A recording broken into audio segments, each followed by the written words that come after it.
शोर बहुत है मगर सुनाई नहीं देगा। शोर बहुत है मगर सुनाई नहीं देगा। दर्द दिल का अब चेहरे पर दिखाई नहीं देगा। एक तुझसे बनाने के लिए मैंने बिगाड़ ली सबसे, सो मेरे हक में भी कोई गवाही नहीं देगा। भूमिहार के बाद अब ब्राह्मण भी लेंगे अग्नि परीक्षा। किसकी? तो सम्राट चौधरी की। क्यों? इधर चिराग के सांसद हुंकार भरकर आए हैं। कहां से? तो यूपी से। और बंगाल के वोटर खामोश हैं। ममता बनर्जी मिडनाइट में प्रदर्शन कर रही। आखिर है क्या? बंगाल क्या कह रहा है? तो आज सियासत में इन्हीं 3 खबरों को समझिए। प्रणाम, मैं हूं चंदन झा और आप देख रहे हैं प्रत्यंचा।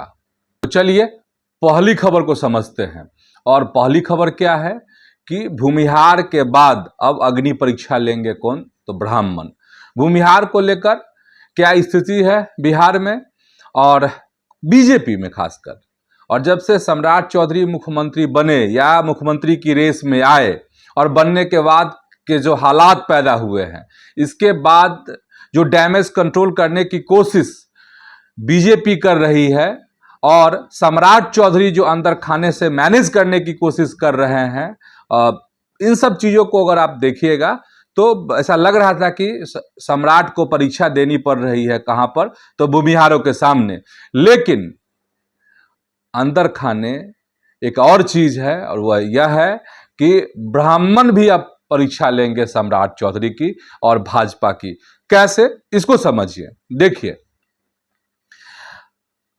कैबिनेट का विस्तार होना है। सम्राट का जो मंत्रिमंडल है उसका विस्तार होना है।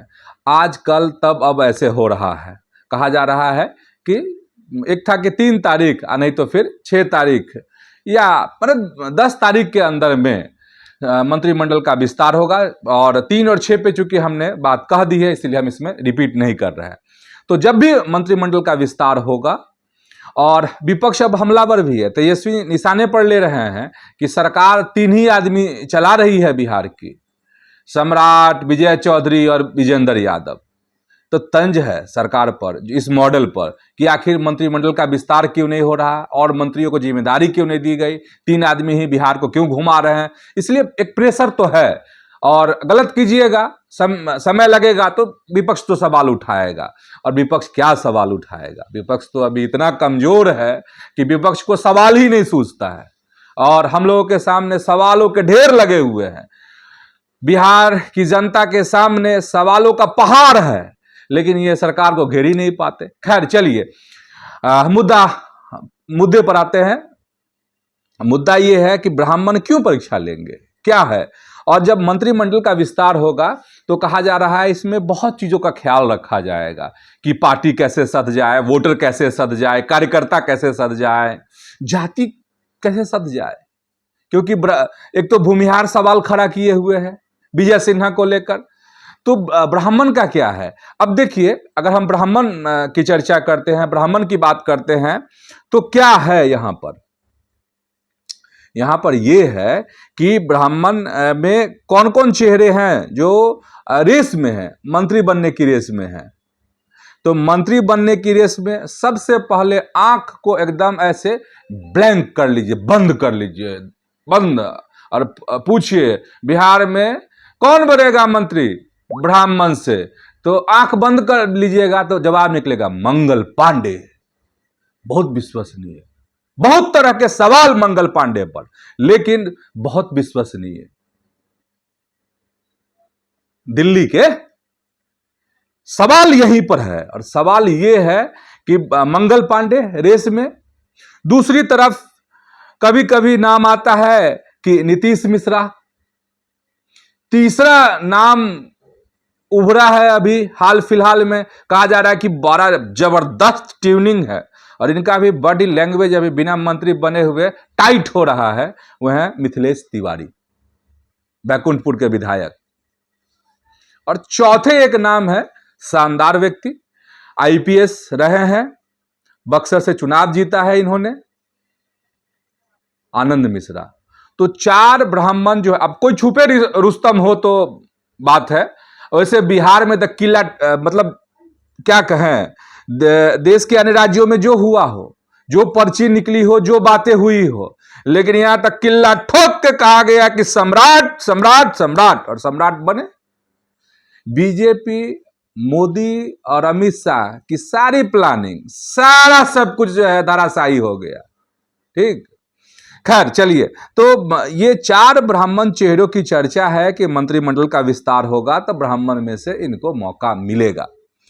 ठीक है, 4 ब्राह्मण, एक मिथिला के, एक आपको इधर के हो गए, किधर के, तो ये जो गोपालगंज सिवान वाला इलाका है, मंगल पांडे, उधर के ही हो गए आपको मिथिलेश तिवारी, इधर बक्सर के हो गए आपको आनंद मिश्रा।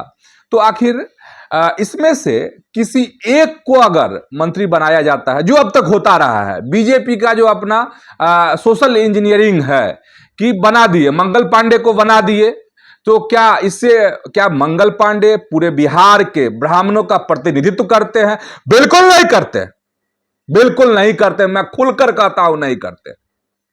क्यों नहीं करते? तो इसके लिए आपको हर समीकरण को समझना होगा। भाजपा सिर्फ अपना समीकरण समझती है। ठीक, तो जरा उस समीकरण को समझने के लिए हमने ये समझने की कोशिश की कि आखिर कितने तरह के ब्राह्मण हैं बिहार में। तो देखिए, बिहार में जो ब्राह्मण हैं, मैथिल ब्राह्मण है, कानकुब्ज ब्राह्मण है, सरयू पारीन ब्राह्मण है, शाक द्वीपीय ब्राह्मण है, और इसके अलावा भूमिहार ब्राह्मण, जिनको बावन कहा जाता है, वो भी कहते हैं कि हम भी तो ब्राह्मण हैं ना जी, हैं? ठीक है, हम खेती करते हैं, बिजनेस करते हैं, ये हम थोड़ा बाहुबली हैं, ताकत हैं, तो क्या मतलब ब्राह्मण नहीं है? हम भूमिहार ब्राह्मण हैं। वैसे आंकड़े ये कहते हैं कि करीब 4% के आसपास जो बिहार की आबादी है, जनसंख्या है, उसमें इनकी आबादी है 3.65, कोई 4 कहता है, चलिए तो इसको रफली मान ले 4, नहीं मानिएगा 3.65% मान लीजिए आप। ठीक, तो जैसे मैथिल ब्राह्मण है, तो मैथिल ब्राह्मण जो मिथिला के क्षेत्र में है, दरभंगा, मधुबनी, समस्तीपुर, बेगूसराय, खगड़िया, सीतामढ़ी, इस सब का जो इलाका है, और भी जिले इसमें होंगे हैं, तो इन इलाकों का अपना एक अलग मिजाज है, समझ गए, और इनकी अपनी एक अलग संस्कृति है, और खासकर विद्वान के लिए, विद्वता के लिए, पढ़ाई लिखाई को लेकर मैथिल ब्राह्मण की अपनी एक अलग पहचान है, सब कुछ अलग है। ठीक, तो ये है। अब कानकुब्ज ब्राह्मण, ये उत्तर प्रदेश की सीमा से लगे जो बिहार के जिले हैं, वहां पर यह रहते हैं, निवास करते हैं। अब सरयू पारीन ब्राह्मण है, ये सरयू नदी के पार के ब्राह्मण जो बिहार के पश्चिमी भाग में प्रमुखता से रहते हैं, वो हो गए। शाक द्वीपीय ब्राह्मण, ये कौन है? इन्हें मग ब्राह्मण भी कहा जाता है। सूर्य, मुख्य रूप से ये सूर्य पूजा से जुड़े होते हैं ये ब्राह्मण। इसके बाद भूमिहार ब्राह्मण आपको बता ही दिए, फिर कह देते हैं इनको ही बावन भी कहा जाता है, यह भी कहते हैं कि हम ब्राह्मण ही हैं। ठीक है, और खुद को मानते हैं कि हमारे जनक जो हैं परशुराम जी हैं। ठीक, तो इतने ब्राह्मण हैं। अब टाइटल में अगर कहिएगा तो झा, मिश्रा, पाठक, पांडे, चौधरी, ठाकुर, तिवारी, दुबे, चतुर्वेदी, शुक्ल, ओझा, शर्मा आदि जो इनके प्रमुख उपनाम हैं। तो बताइए, इतनी विविधता। और ऐसे भी समझिए, जैसे बक्सर है, ठीक है, भाषा वहां की भोजपुरी, दावेदार में नाम आ रहा आनंद मिश्रा का। अच्छा, इधर अगर आप मान लेते हैं कौन, जो सिवान और गोपालगंज का है, वहां के तो वहां से 2 दावेदार, मंगल पांडे और ये मिथिलेश तिवारी, नया नाम उभरा है मंत्री के तौर पर इनका। तो क्या है, इधर बक्सर और उधर ये, दोनों की भाषा क्या है? भोजपुरी। दोनों की भाषा तो भोजपुरी है ना भाई। तो अलग थलग कौन ब्राह्मण समाज है? तो मिथिला है। भाषा, संस्कृति, हर चीज अलग। तो बताइए, किसी एक को आप बनाते हैं और कहेंगे कि ये पूरे बिहार के ब्राह्मण का प्रतिनिधित्व करता है, तो ये कैसे होगा? जनता चुप है, इसका मतलब ये नहीं है कि सब कुछ सही है। जनता चुप है इसका मतलब ये नहीं है कि आगे भी सब कुछ बेहतर होगा। और पता नहीं क्यों मिथिला के ब्राह्मण इससे अपने को ठगे हुए महसूस करते हैं। एकदम बेबाक बात कह रहे हैं, बेधड़क कह रहे हैं भाजपा से। और यहीं पर अग्नि परीक्षा है नरेंद्र मोदी की भी, अमित शाह की भी, और नए नए सीएम बने सम्राट चौधरी की भी। ठीक है, चलिए अग्नि परीक्षा तो यहां खत्म है। अब अग्नि परीक्षा शुरू होने वाली है 2027 में। कहां पर? तो उत्तर प्रदेश में योगी आदित्यनाथ की। और चूंकि चुनाव है अगले साल वहां पर, और वहां पर हुंकार भर रहे हैं चिराग पासवान, उनकी पार्टी सांसद हैं अरुण भारती, गए थे भदोही, तो सबसे पहले निशाने पर लिया वहां की क्षेत्रीय पार्टियों को। खूब सुनाया है, खूब कहा है कि क्या किए, क्या विकास हुआ, दलितों का की क्या भलाई हुई, बहुत तरह की बातें। और कहा कि तैयारी कर रहे हैं, चुनाव लड़ेंगे। कहां पर? तो उत्तर प्रदेश में 2027।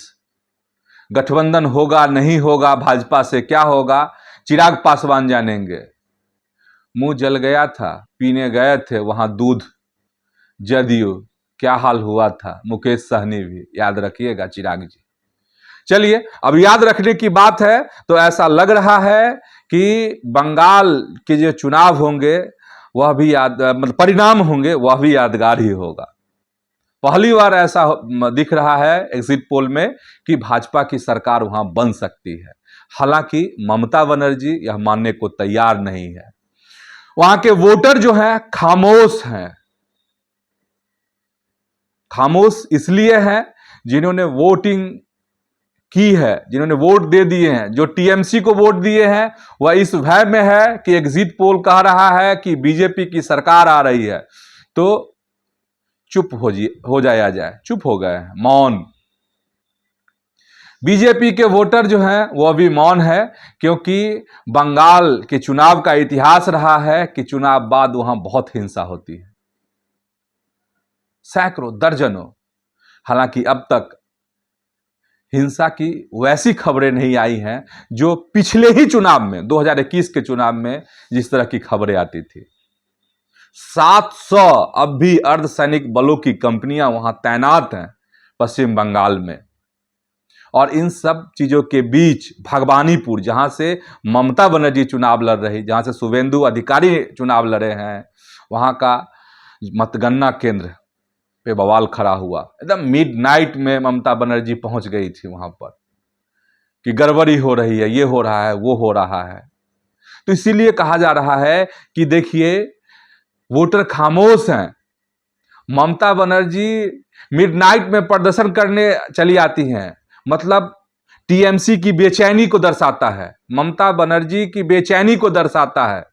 हालांकि ममता बनर्जी का दावा है कि पहले फेज के जहां चुनाव हुए हैं उसमें 100 सीटें, और दूसरे और आखिरी फेज के जो चुनाव हुए हैं कुल मिलाकर 226 सीटें टीएमसी जीत रही है। भाजपा का अपना दावा है, एग्जिट पोल का अपना दावा है कि बहुमत से सरकार बनाने जा रही है बीजेपी। खामोशी, ममता की बेचैनी, और इससे तस्वीर निकल रही है कि वाकई में बड़ा बदलाव हो सकता है। ठीक वैसे ही जैसे कभी उड़ीसा में हुआ था, जैसे कभी दिल्ली में हुआ था, वोट परसेंटेज बढ़े हैं पश्चिम बंगाल में भी, और ठीक ऐसा ही दिल्ली में और उड़ीसा में हुआ था। सत्ता पलट गई थी, कैडर वाली पार्टियां थी, चाहे आम आदमी पार्टी हो दिल्ली में या फिर नवीन पटनायक की पार्टी हो उड़ीसा में, बीजेपी ने तख्ता पलट दिया था। तो खामोशी और ममता बनर्जी की बेचैनी से ऐसा लगता है कि कहीं सब कुछ पलट तो नहीं रहा पश्चिम बंगाल में। चलिए 4 मई को नतीजे आएंगे, देखते हैं क्या होता है, लेकिन ये खामोशी बहुत कुछ कह रही है। चलिए आज के सियासत में इतना ही। यूट्यूब पर प्रत्यंचा को सब्सक्राइब कीजिए, फेसबुक पर प्रत्यंचा के पेज को आप फॉलो कीजिए, वीडियो को लाइक कीजिए, शेयर भी कीजिए। धन्यवाद, प्रणाम।